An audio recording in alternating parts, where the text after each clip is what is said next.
Compete ചെയ്യാനേ പോകണ്ട. അല്ലാതെ തന്നെ നിങ്ങൾക്ക് മാർക്കറ്റ് ഉണ്ട് ഓവർസീസിൽ. പക്ഷേ ആ മാർക്കറ്റ് നമ്മൾ കണ്ടെത്തണം. ഇന്ന് ആ മാർക്കറ്റ് കണ്ടെത്താൻ ഈ മാർക്കറ്റിങ്ങിനെ കുറിച്ച് നമ്മുടെ എൻ്റെ കൊളീഗ് ഡെന്നീസ് ഒരു ക്ലാസ് സെഷൻ എടുക്കുന്നുണ്ട്. അപ്പോൾ പുള്ളിക്കാരൻ കൂടുതൽ പറയും അതിനെക്കുറിച്ച്. ഓക്കെ, അപ്പം നമുക്കിന്ന് മാർക്കറ്റിംഗ് കണ്ടെത്താൻ ഒരുപാട് ഉപാധികളുണ്ട്. ആ ഉപാധികൾ ഉപയോഗിച്ചിട്ട് നമുക്ക് മാർക്കറ്റിംഗ് കണ്ടെത്താൻ അല്പം ബുദ്ധിമുട്ടണം നമ്മൾ. ഓക്കെ, അപ്പോൾ നമുക്ക് അവിടെ ശരിക്കും ഈ വലിയ പ്ലേയേഴ്സുമായിട്ട് നമുക്ക് കോമ്പീറ്റ് ചെയ്യാൻ പോകേണ്ട ഒരു കാര്യമില്ല. നമുക്ക് ചെറിയ രീതിയിൽ നമുക്ക് എക്സ്പോർട്ട് സ്റ്റാർട്ട് ചെയ്യാം പല കാര്യങ്ങളിലും. Okay, then export is too risky.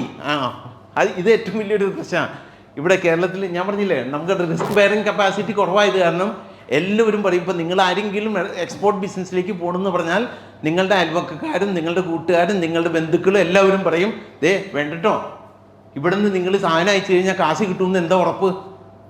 കാശ് കിട്ടിയില്ലെങ്കിലോ? ഈ രീതിയിൽ നിങ്ങളെ പല രീതിയിലും പറഞ്ഞ് പേടിപ്പിച്ച് നിങ്ങളെ ഇതിൽ നിന്ന് പിന്തിരിപ്പിക്കും. അങ്ങനൊരു അവസ്ഥയുണ്ട് കേരളത്തിൽ.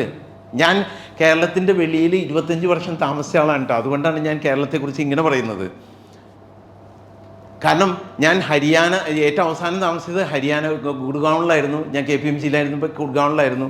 ആ ഈ ഹരിയാന എന്ന് പറയുന്ന സ്റ്റേറ്റ് ജിയോഗ്രഫിക്കലി നോക്കുകയാണെങ്കിൽ കേരളത്തിനോട് ഏകദേശം ഈക്വലാണ്.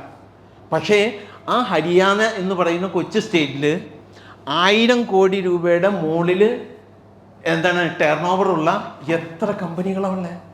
അതേസമയം നമ്മുടെ കൊച്ചു കേരളത്തിൽ എത്ര പേര് ഉണ്ട്? നമുക്കിങ്ങനെ എണ്ണ അല്ലേ?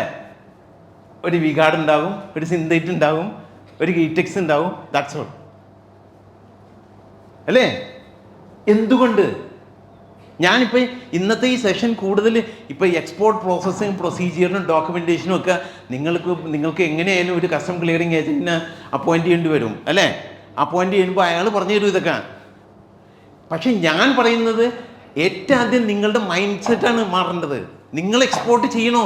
എക്സ്പോർട്ട് ഡോക്യുമെൻറ്റേഷൻ പഠിക്കലല്ല ആദ്യമേ വേണ്ടത്. The first thing is you have to change your mind set. നമ്മൾ ഒരു ഫിക്സ്ഡ് മൈൻഡ് സെറ്റ്